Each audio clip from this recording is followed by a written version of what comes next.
You like the flavor of peanut butter? Well, I talk to just as many adults who enjoy peanut butter as children, it seems. Of course, it's kind of hard to beat a peanut butter and jelly sandwich, or to use peanut butter as the basis for bread pudding. Have you tried that? Or peanut butter on toast tastes mighty good in the morning, too.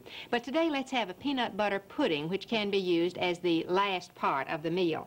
I'm going to be working with the double boiler because this morning, to be very honest, I made some pudding just in a regular pan, and I scorched it so badly that I knew the flavor would taste all the way through the pudding. So, to be very careful it does not scorch, since it does have a milk base to it, use a double boiler. If you don't have a regular double boiler, make one by putting a small pan inside the large one.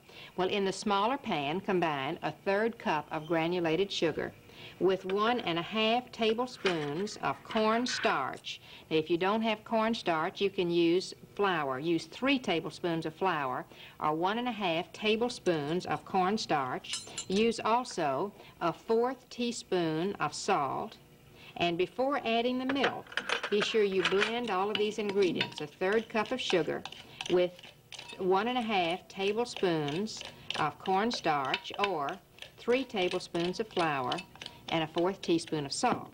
Now, very slowly, I'm going to pour into this 2 cups of whole milk.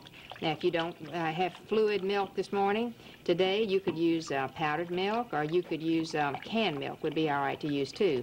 Now, combine this 2 cups of milk with a 1/3 cup of sugar, 1½ tablespoons of cornstarch, 1/4 teaspoon of salt. And then this needs to cook in the top of a double boiler, or it needs to cook just on regular low heat. Now, let me mention that again. Now, the second time that I made my pudding, the first time, as I mentioned, even though, you know, I thought I was watching it, but I scorched it, and I'd turned the heat down on it, too. But the second time I made it, I used my thermostatic unit for that. Now, that's the unit that I have right over here on this range.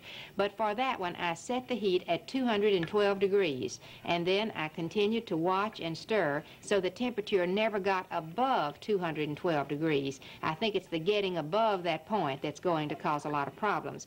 Now, the reason for sticking is because using milk, of course, is notorious about sticking, and then also it's very hard to remember to stir as much as you need to. Now, it'll take a little bit longer for you to make this in a double boiler.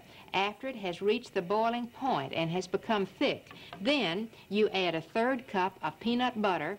This is crunchy peanut butter, but you could use just the regular smooth peanut butter if you want.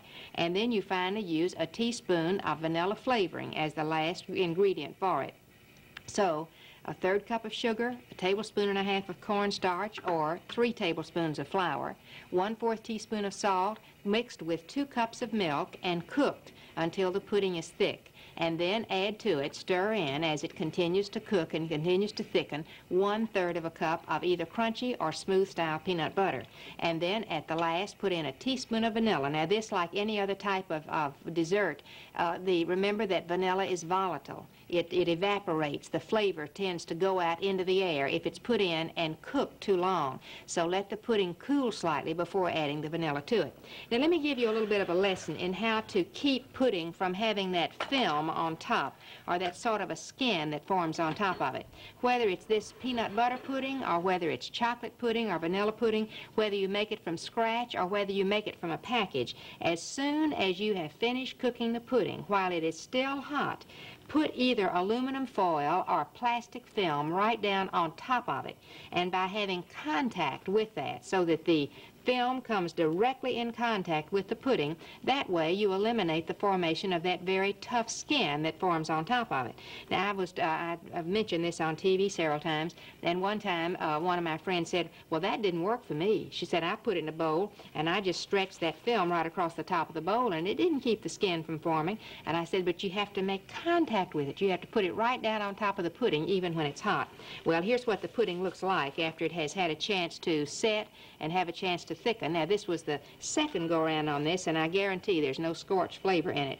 You can see some little particles because the peanut butter was crunchy that I used, but don't you think that would be a nice way to finish a meal? And I think particularly on a Monday, when maybe you had a nice dessert for the weekend, but you probably ate it all, and there's none of that left. So if you maybe have realized that your grocery money is not going to extend until the end of the week if you don't let up a little bit. So these are ingredients that you probably already have in the house. The peanut butter and flour and milk. You'll probably already have those. And then chocolate sauce that you can either buy from a can and buy in a can and pour over the top, or you can make your own chocolate sauce by just consulting a cookbook. But don't you think that looks good, though? And the flavor combination of peanuts, peanut butter, and chocolate is a good one. Or, as I mentioned maybe just a minute ago, just a dollop of grape jelly would also be a nice thing to use on top of that. And you know, when you serve a dessert like this, you don't have to worry so much about the nutrition of it. You know, lots of times you hate to serve something that you think has empty, hollow calories, as we call them. Well, this will have calories, of course, but it also has lots of good protein, because after all, peanuts and peanut butter are one of our best sources of protein. So you don't have to feel guilty about serving this to your family. Well, I'll keep on cooking this in the top of the double boiler so it won't scorch, and add the other ingredients and have another batch of peanut butter pudding in just a few minutes. We'll be talking on our program for Tuesday about a bean and bacon slaw. It's a cabbage slaw that combines pinto beans and also little bits of bacon to make it taste better. We have another lesson in the instant batik and a few other items as well, all beginning Tuesday. Until then, this is Betty Feezor. Goodbye.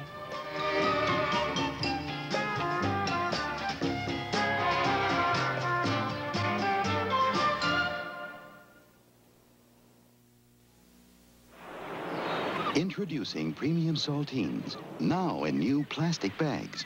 Only Premium Saltines have 4 reclosable plastic bags to keep the dampness out, the crunch in. The last cracker will taste as fresh as the first. Premium Saltines keeps the dampness out, the crunch in. Premium Saltines, now in 4 reclosable Keep Fresh bags. New from Nabisco. You can tell by the good aroma coming from the kitchen that Thanksgiving isn't far away. And this Thanksgiving, if you want to really stretch your food budget, come to Harris Teeter More Value Foods. Every Harris Teeter store is stacked full of all your favorite holiday fixings like turkey and ham and cranberries, sweet potatoes, everything to make your holiday feasting really rememberable. And talking about turkey, all this week, Harris Teeter has Holly Farms Grade A or Gold Band Tom turkeys, 19 pounds or larger, just 39 cents a pound. That's at Harris Teeter More Value Foods. WBTV News is on the scene in Raleigh today at a hearing on discrimination against women over auto insurance rates. We'll have details on the scene tonight at 6.